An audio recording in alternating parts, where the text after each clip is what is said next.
Hey there, and welcome to Squawk 77, the podcast where we dive into real-life aviation emergencies and speak with pilots who live the tale to tell.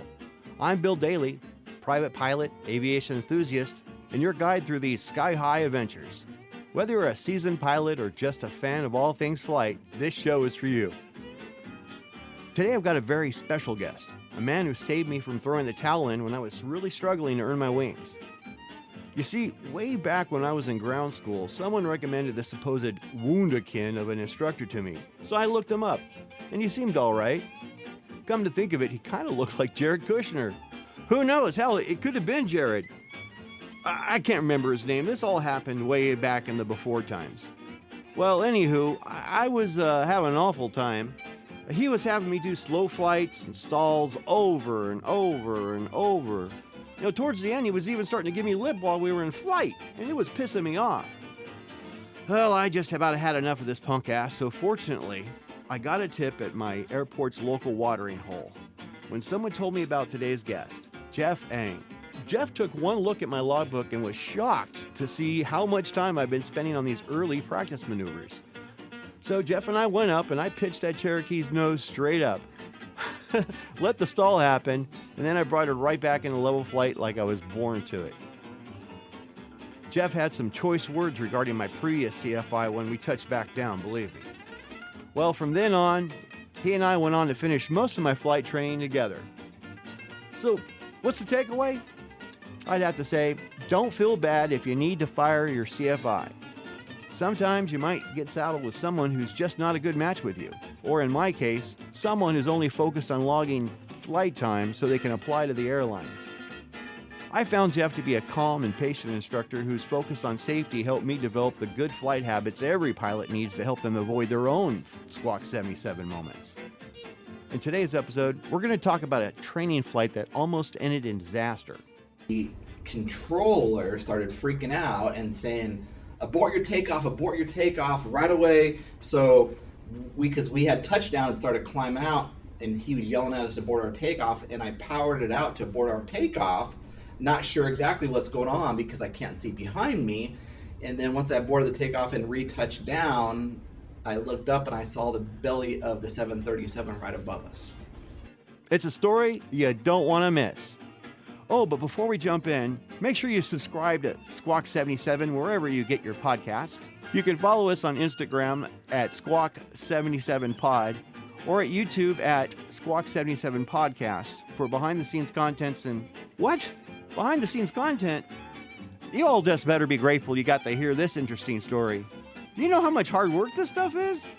Well, all right, well, let's take off in today's episode with Jeff Ang.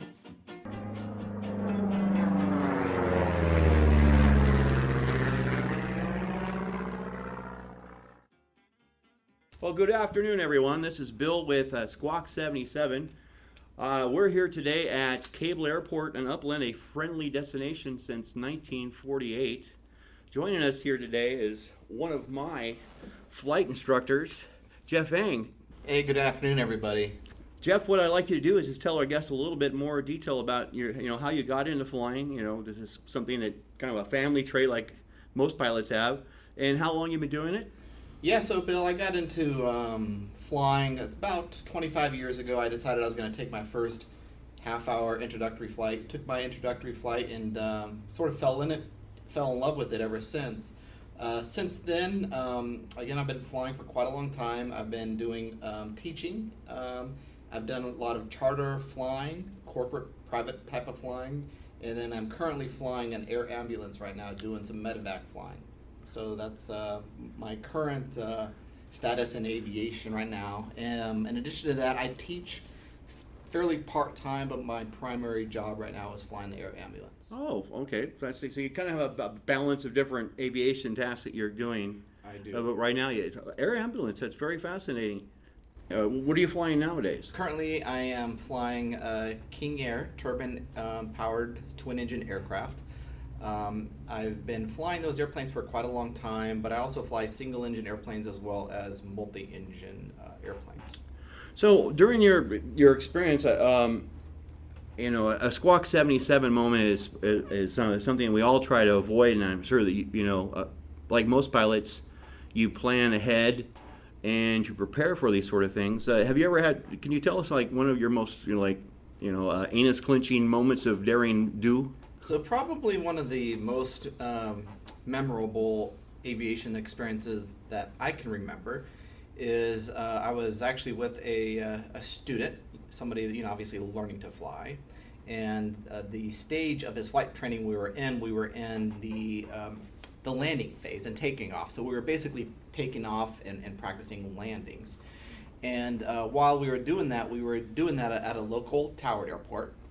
And the controller had cleared us to do a touch and go, which means we were able to land and then take off again.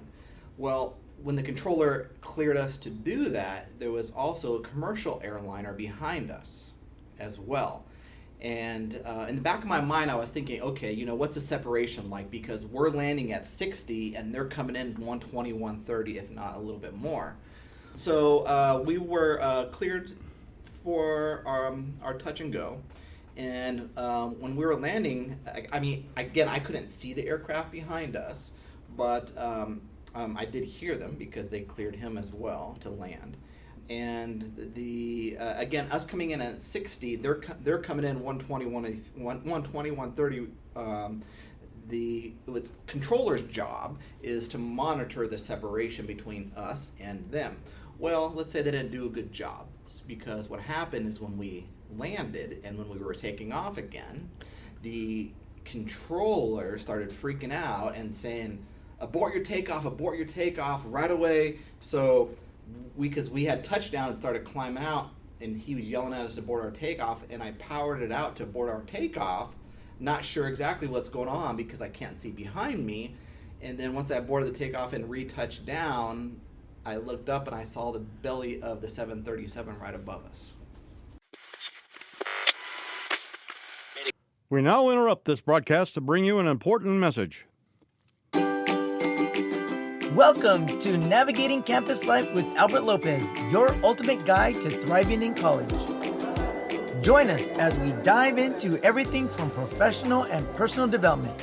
I was very grateful Mount SAC offered a lead workshop that connected me to resources on campus such as the Career Center.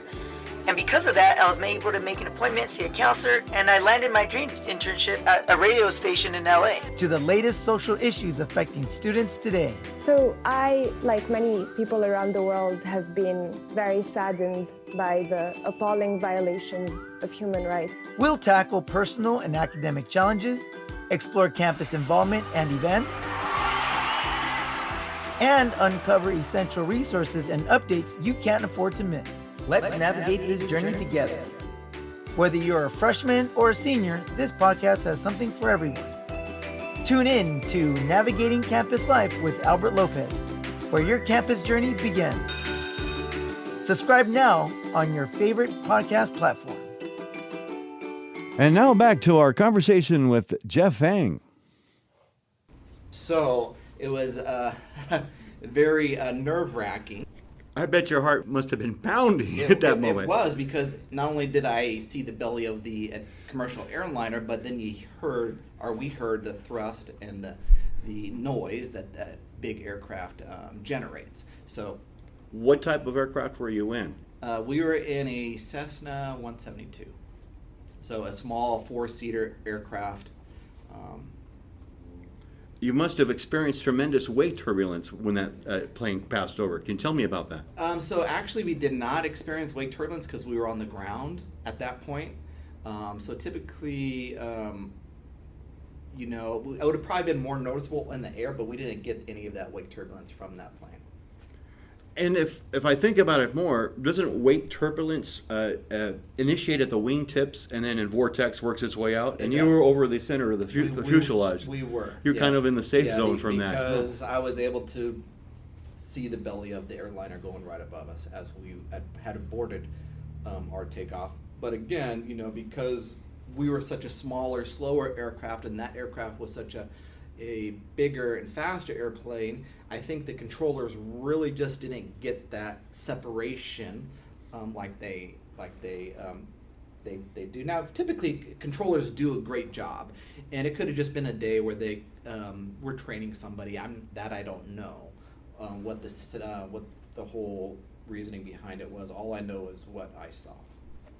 So after you and your student cleaned out your shorts and you're on the taxiway there, did you just immediately take off after the commercial airliner, or did you have to taxi back around and then do another takeoff? Yeah, no, so we actually taxied back to the runway. In the meantime, while we were taxiing back, the ground controller was talking to us, and they were kind of apologizing to us and for what had happened.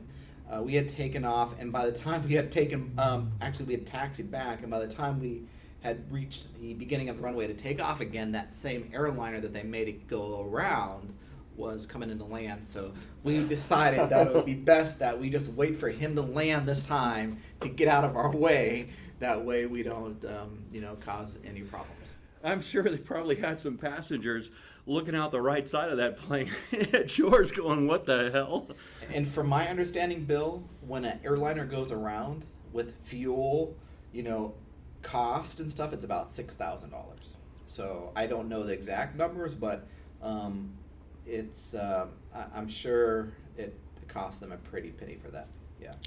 What was your student's reaction to this whole thing? Did he have to take a couple of weeks off before he could go flying again? No, he didn't have to take a couple of weeks off. He didn't quite understand what was going on because, again, I think at the time he only had like a total of 12 or 13 hours. So he didn't have enough experience to really know what was going on at that point. But we did talk about it, and we just discussed, what had happened and how to potentially deal with it again if it happened in the future.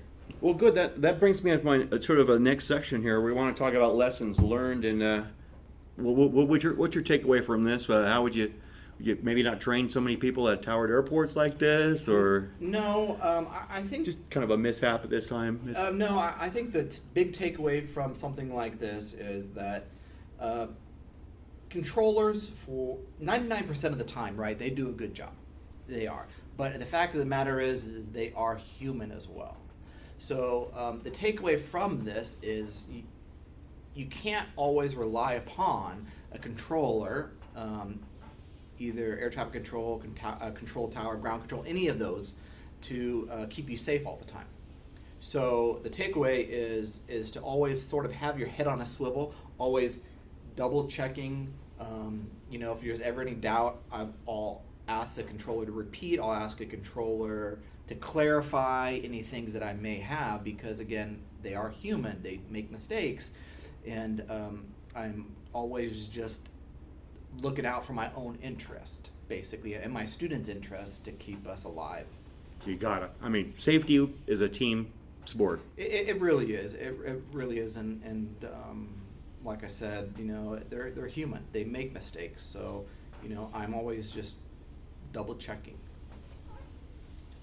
Well, I want to thank Jeff Ang for joining us here today at Cable Airport, a friendly destination since 1948. And in fact, I think it's one of the world's largest privately held, publicly accessible airports. So it's a great place to train. We've got a lot of great flight schools out here. And thanks for joining us again on Squawk 77. Remember, folks, aviate, navigate, and communicate. Once again, I want to thank you for joining us on Squawk 77. That was my former flight instructor, Jeff Ang. Wow, what a story. Speaking of which, if you have a story of your own, or if you know a good old rudder and stick man that's kicking around your airport that might have a good story, reach out to us. We'd love to hear from you. You can get us at, believe it is, squawk77pod@gmail.com. Be sure to catch their latest episodes. We'll be coming out with once a month. On your favorite podcast platforms. You can catch us on YouTube at YouTube/@Squawk77Podcast, or on Instagram on Squawk77Pod. We'll see you in the skies. Have a good day, guys.